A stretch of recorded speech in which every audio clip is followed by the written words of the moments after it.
Now, one of the things that you didn't mention, or I didn't hear you mention it, that I find super interesting with farm property. I don't know why I haven't bought it. Why I haven't bought more. Like I have some acreage, but I haven't went all in. Like I love land flipping, right? And the one thing we know about this, they're not making any more of it. You can't like there's, unless an ocean all of a sudden dries up and we got a bunch of land, like there is no more of it, right? So the value of buying land at a good price and holding it over time is just incredible. But one of the things that a lot of people don't realize about it is when you start getting into agricultural and farmland, the tax advantages that you can reap from some of that are pretty amazing also, right? Yeah, I mean the CAU value, what they do a rollback on the taxes for agricultural land just because it just doesn't cash flow like a multifamily property would, to where if they were paying taxes at the full rate, family farms would be falling off. The map people would have to sell them; they just couldn't afford to keep them if they were valued at what the property is valued at. So that's a real benefit to owning farmland, is just the lower tax bases and holding costs of that property. But at the same time, you still get over a long period of time an appreciation rate. And I think if you buy land right, meaning you don't overpay, you hold it for a long period of time, it's hard to lose money in farmland. It may just be Sure. a matter of how much you're going to make. So if you're looking right now and somebody's trying to evaluate, like let's just talk about our area, Southwest Ohio. Somebody's evaluating some farmland, and we're just spouting off a number. The first one that comes to your gut, and they're looking at a by acre dollar amount. Let's say it's not in a suburb; it's in an unincorporated area, because obviously, if we have utilities at the property and all that, that changes the value, right?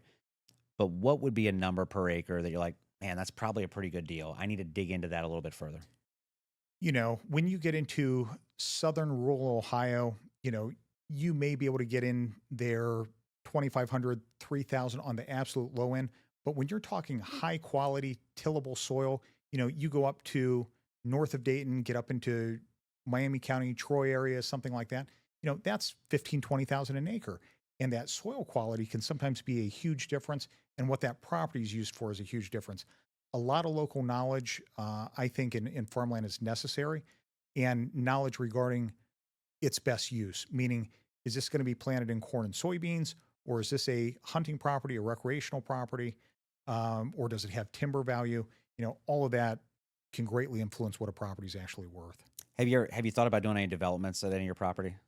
It's the next iteration for me, probably at the pheasant farm, is I need to build a bigger clubhouse and event facility there, to where we can hold, probably off season weddings and events like that during the summer, and then fall and winter, it gets turned into more of a club for hunting events and things of that nature. So that's probably the next iteration of my farm chapter. Well, it sounds like Montgomery County might help you fund some of those things that you need to do over the next several years if they don't straighten up, right? Well, I always appreciate him contributing to my business ventures as I look to invest in other things. Yeah. All right. So let's be honest. The Cincinnati case, I mean, it looks like something out of reality TV. You have viral clips, tons of drama. There's strings being pulled from the politicians and things like that.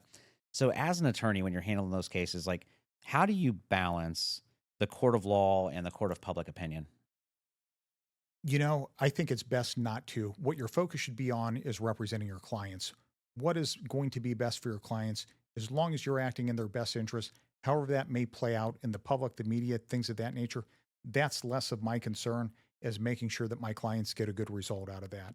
And for Alex right now, it's going to be finding him not guilty of this bogus disorderly conduct charge. Well, man, I hope so. And in that case actually hit home because some of the victims are from the Dayton, Ohio area. Yeah. And I was amazed when it all started going crazy and the amount of people that I knew that were friends with them. You first see a viral clip, you're like, man, that sucks.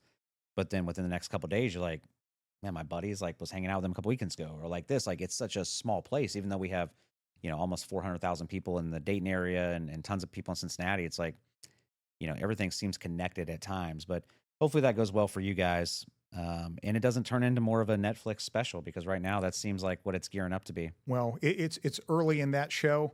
There's a lot more still to come in the Cincinnati drama, but I'm telling you, after this video comes out, it's going to be a game changer down there, and I think you're going to see some really upset people, and some politicians backpedaling even farther than they've already gone back. Yeah, I can imagine. You ready for some rapid fire questions, man? Let's do it. Just a couple of them. They're simple. Media drama versus legal truth. What wins most? In a courtroom, the legal truth, because those jurors are usually pretty good at picking up what is true, what's evidence, and making that decision based upon that. And that's why there's always these big surprises sometimes when you hear these verdicts come out where people go, or it's portrayed in the media one way, and people are, oh, how did they ever come up with that result? Why? Because they sat there and they listened to the evidence. Sometimes it takes a week, 2 weeks for the jury to hear all the evidence, or these little news blurbs are 30 seconds. So once they get the full story, you usually get the right result. All right, so we've seen movies like Runaway Jury and things like that. Do you believe that most often juries get it right from a technical standpoint, and that they take their job seriously more often than not, and get the decisions right? I think that they do more often than not. Sometimes a case will turn on the smallest of facts or tidbits that you would think were inconsequential that a juror may pick up on, that causes an errant result.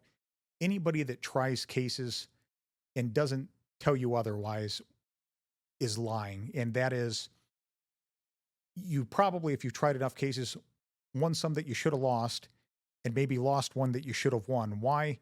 Because you can never control the outcome of 8 people that weren't smart enough to get out of jury duty.